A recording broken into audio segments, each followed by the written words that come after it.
Hello viewers, অচ্যুতার free coaching চ্যানেলে তোমাদের সকলকে স্বাগত জানাই। আজকের এই ভিডিওতে তোমরা যারা নেতাজি সুভাষ ওপেন ইউনিভার্সিটিতে ইউজি বিডিপি কোর্সে ফার্স্ট ইয়ারে পড়ছো, তোমাদের যে পাশের বা জেনারেল পেপার হিসেবে সোশিওলজি সাবজেক্টটি রয়েছে, এই সাবজেক্টটির যে 21 নম্বর পেপারটি রয়েছে জিই সোশিওলজি 21 এই পেপারটির অ্যাসাইনমেন্ট 2024-এর প্রশ্ন উত্তরগুলি নিয়ে আলোচনা করছি এই ভিডিওতে।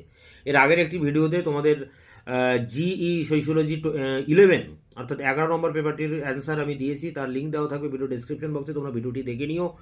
এখন এখানে যে 10টি প্রশ্ন তার উত্তর নিয়ে আলোচনা করছি, এগুলো তোমরা খাতায় লিখে বইয়ের সাথে মিলিয়ে ভালো করে প্রিপারেশন নিয়ে তবে পরীক্ষাটি দেবে, তাহলে 20-তে 20 পাবে। দেখো, প্রথম প্রশ্ন, ডেমোগ্রাফির ফিজিওক্রাটিক চিন্তাধারার প্রতিষ্ঠাতা কে ছিলেন? উত্তর হবে কান্তিলন। পরেরটি, কোন চিন্তাবিদ বলেছেন যে জনসংখ্যা জ্যামিতিক গতিতে বৃদ্ধি পায়? উত্তর হবে ম্যালথাসের জনসংখ্যাগত তত্ত্ব। পরেরটি দেখো, in which year Indian national rehabilitation and resettlement policy was prepared? উত্তর হবে ইন 2007। পরেরটি দেখো, ডেমোগ্রাফি শব্দের অর্থ কি? উত্তর হবে জনসংখ্যা বিষয়ক পাঠ। পরেরটি দেখো, জনসংখ্যাধিক্য কথাটির অর্থ কি? উত্তর হবে একটি নির্দিষ্ট এলাকায় সম্প্রদায়ের অতিরিক্ত জনসংখ্যা।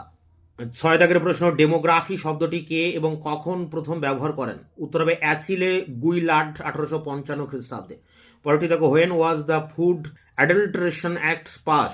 উত্তর হবে 1954 সালে। পরেরটি, who was the creator of the term displaced persons? উত্তর হবে ইউজিন এম কুলিশচার।